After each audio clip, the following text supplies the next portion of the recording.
demokrati dadi menteri noto proyek go pribadi penting dadi kudu bakti.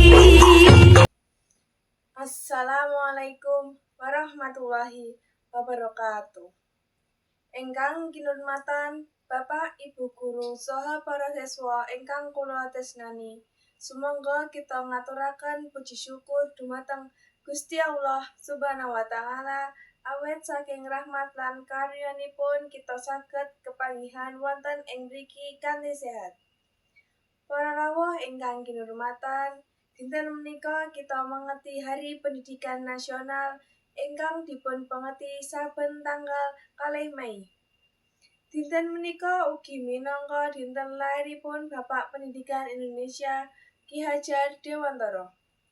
Pendidikan gadhah peran ingkang wigati sangat wonten ing gesang kanthi pendidikan kita saged ningkataken kawruh, bangun karakter lan nyiapke masa depan ingkang langkung cerah. Tanpa pendidikan, bangsa boten saged maju. Para siswa ingkang kula tresnani, minangka generasi enom, kita kanthi sae aja keset amargi kita punika calon penerus bangsa. Mugi kanthi Hari Pendidikan menika kita saged langkung kiyat sinau lan dados pribadi ingkang migunani tumrap bangsa lan negara.